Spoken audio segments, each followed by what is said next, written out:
Welcome to Chapter 9, and this is going to be about the epoxides.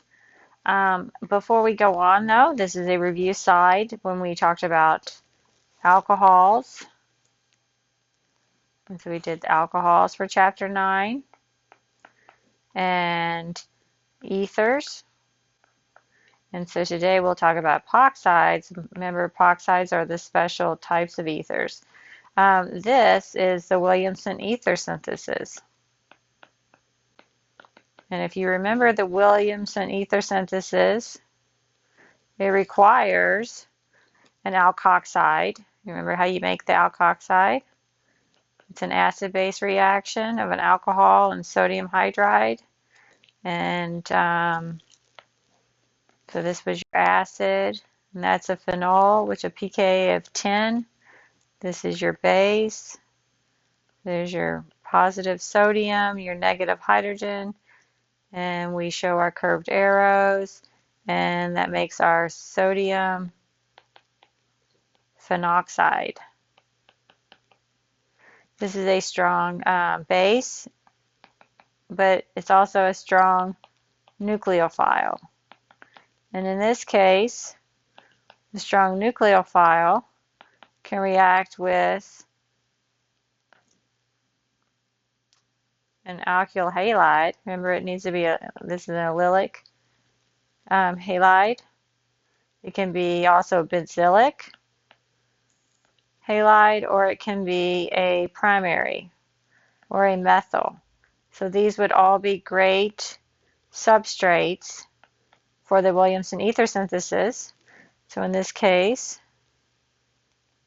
this would need to be a leaving group. It can be a Cl or a bromine. So there you go, C.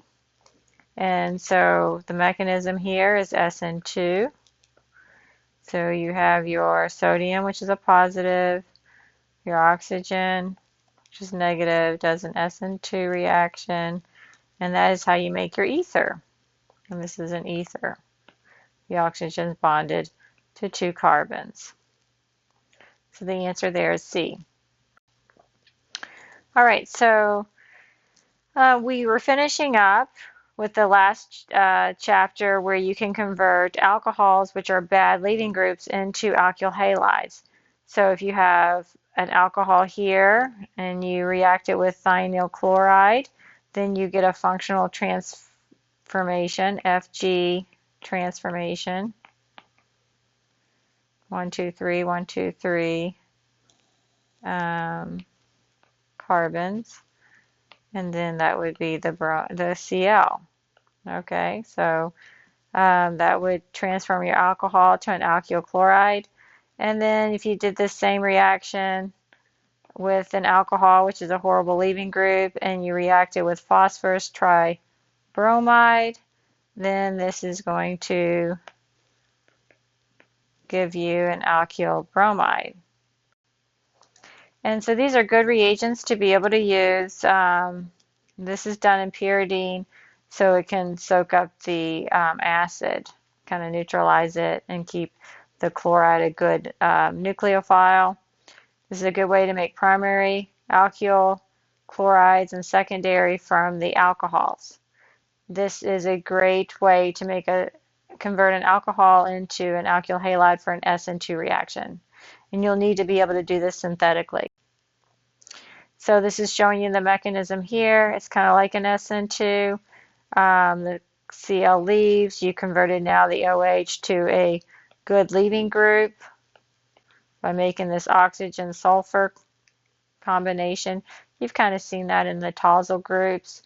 And then this chloride can then come here and do an SN2 reaction to make your alkyl halide. And then you can use PBr3 to make your alkyl bromide, which makes it a good leaving group. And this is just showing you PBr3 converts the alcohol into this oxygen phosphorus bond, which makes it a good leaving group. And then you have your internal nucleophile, the bromide, that then becomes an SN2 reaction. Um, so this is just kind of a summary of how to convert bad leaving groups of alcohols into good leaving groups. And then you're going to have to just use hydroiodic acid to convert the alcohol into an alkyl iodide. And this is another summary.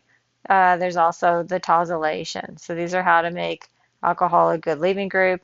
If you just do this here, this is acid catalyzed dehydration, E1 versus E2. This is E2, this is E1. And then of course you can always use a base when you have an alkyl halide and do an E2 reaction. Okay, so we're talking about ethers. We have unsymmetrical ethers, but particularly this is going to focus on epoxide reactions. This is an epoxide, and we're going to talk about epoxide opening reactions, and you have a POGL for that. So these are the epoxides. They have some strain because this is an sp3 carbon. So that's 109.5 degrees. However, because this triangle here, this is 60 degrees, so we have ring strain, we have angle strain. And that makes them more reactive than other ethers. Ethers are typically not reactive. They tend to be your solvents. Epoxides open. So if you ever wonder what epoxides do, they open. And you've got to determine which side do they open. So we're going to talk about the regioselectivity. Which region does the epoxide open? Does it open from this side and open here? Or does the epoxide open from this side and open that way? And so different reaction conditions are going to open the epoxide from either, you can think of thing 1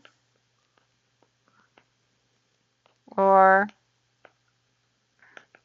thing 2, right? From Dr. Seuss. So that's regioselectivity. Which carbon gets attacked? So when a nucleophile comes in, is it attacking from this carbon, thing 1 or thing 2? This is just showing you other, this is just a non-strained cyclic ether, tetrahydrofuran, and it is a polar aprotic solvent. So it's a great solvent to use. Or OR is a poor leaving group, like water, like OH, right? OH was a poor leaving group, but if you protonate it, because OR, you know, like OCH3, that's a poor leaving group. But if you protonate it, then you have an alcohol, which is stable, and then that would be a good leaving group. But the epoxides, if a nucleophile comes in here and opens this ring, it will be very reactive. So you can add a nucleophile, and then the oxygen bond breaks, and you can get an alcohol. So we're going to talk about the ring opening of an epoxide. You're either going to have acidic conditions, or I will say basic conditions. Basic conditions are if you see maybe a negative charge like alkoxides. That's a negative. That's what I call basic. Sodium hydroxide. That's a basic condition. A Grignard. A Grignard is, this is a Grignard where magnesium is positive, just like all the other metals. And then this is negative. That makes this a negative carbon. So this would be a nucleophile that would have a negative charge. Now you could have acidic conditions like methanol, where you have like a weak nucleophile, but then you're going to have to add a little bit of acid, and then that would be acidic conditions. You could just have it in water, an acid. So these are typical conditions. They're going to have different regioselectivity. So epoxides do not attain a good leaving group. However, because it's a three-membered ring and strained, it will open. So epoxides open. And you make a new nucleophilic carbon bond, and then this is like an intramolecular leaving group. Intramolecular. And that means it's still attached. All right, so this is showing you, so you might see something like sodium cyanide.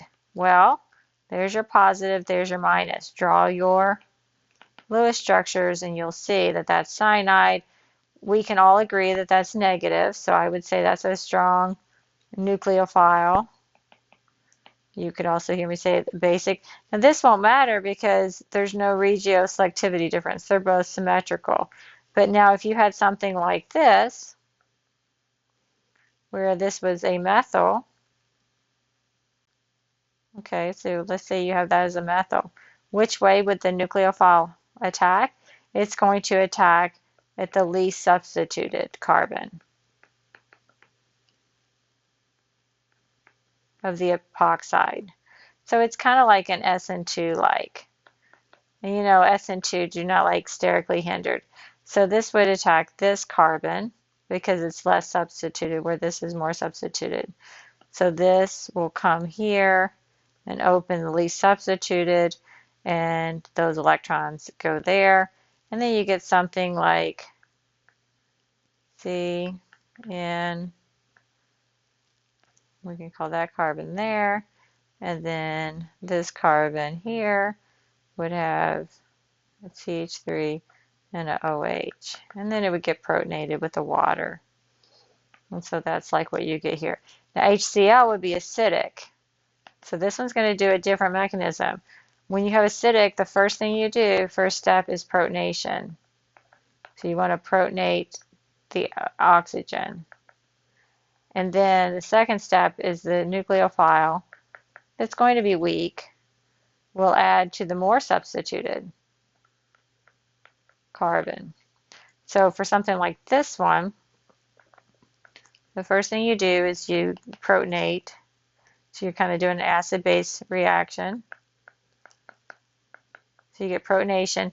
Now let's go ahead and make this unsymmetrical, asymmetrical. So now you have a more substituted carbon, and that chloride now is your nucleophile will come and add to the more substituted. And then when you open up, you'll have already protonated, and that's connected to that carbon, and then this carbon, and then Cl. And this also has CH3 here. Okay, so the mechanism of epoxide reactions are different depending on if you're in a negative, strong nucleophile environment, which I would call basic, kind of basic conditions, or if you're in acidic.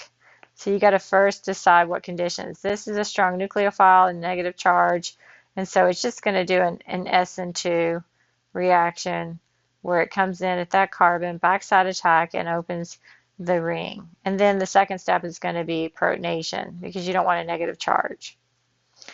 Common nucleophiles, this is important, that open the epoxide, hydroxide, alkoxides, nitriles, thiols, ammonia. Now, here, this would be like sodium methoxide. So that would be a negative, and it would open just like this. And they're showing you that this is backside attack, and this is important. This is anti, because it's backside attack. So your nucleophile that's coming in is going to be anti to your OH. So just make sure you draw it on the planar there. This is showing you, now this is important because this is unsymmetrical, and you're going to open up the ring that way, and you see that you still have your anti-opening, and then that's just going to get protonated. Okay, so this is an epoxide. This is symmetrical, and so this is going to come below the ring and open that up. And so you see, well, just to be consistent with your slide, this came from that carbon and opened up. You see how that's below the ring, and this opens up, and you get enantiomers because it could have gone the other way, which we were drawing here. So this is going to be racemic. Okay, so the acidic epoxide ring opening is the first thing the epoxide gets protonated. So you want to protonate. You need to do that step one. And then the nucleophile, and this will be a weak nucleophile because you're under acidic conditions, will open. It's still backside attack, but you see that the nucleophile opens, and you already have your OH protonated. Okay, so HBr, water, sulfuric acid. So in this case, sulfuric acid protonates, and then you're going to get your intermediate, which I would want to see in all your open responses. And then the water here will open. And as you can see, you get anti-addition. You see their trans diol for this one here. If you had the HBr, let's draw this one. HBr. First thing you do is protonate. You get this intermediate. And then the Br is your nucleophile, and it's going to attack, in this case, the more substituted, because your ring is protonated, and it'll come to the more substituted, and then you would get, in this case, Br.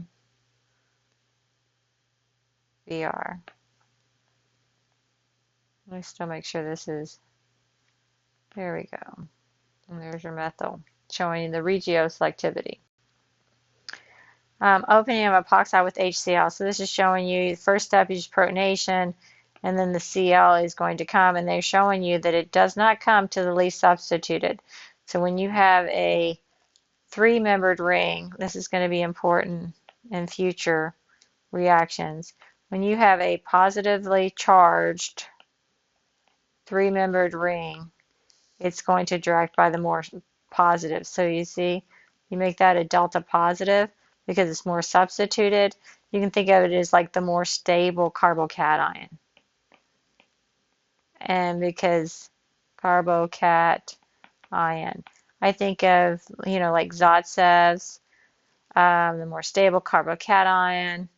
And so this is going to be electronically driven. Whereas your SN2 reaction under basic conditions are going to be sterically driven. You want to go the least sterically hindered. But here, once this is positive, it will be electronically driven, and this will be your major product, where this one doesn't even form. Okay, so HBr, is this acidic or basic? Yes, that would be acidic. So the first thing you want to do is protonate. And then you would want to draw your intermediate.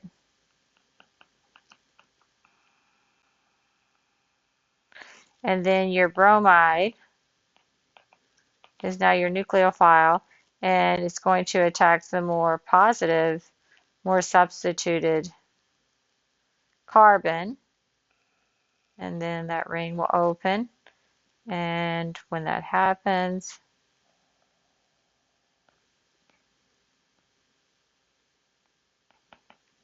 and then just count your carbons to make sure. There's that carbon. This is your Br. And then you want to see, this is a primary alcohol. There's the 1, 2, 3, 4, you can name it. 2-methyl, 2-bromo, and that is butan 1-all. So here's your primary, and that's a 2-bromo, but it's 2-methyl, so that's not it. There's a 1 primary, and this is 2-methyl and 2-bromo, and so this B is your answer. Okay, this one would be more, the phenyl is this molecule here. When you're drawing these out, I want you to draw your Lewis structures. This is a positive, this is your negative. So this is kind of like a negative carbon. You're more than welcome to draw it like that, where this is a negative carbon, this is a positive. And then so you know you're not going to get protonation. This is basic. And so you're going to go after the least substituted carbon here to open that epoxide. And so that mechanism here,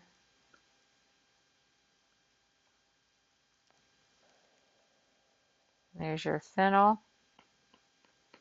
And then it's going to go and pick up your proton. And so looks like A would be your answer. Yep,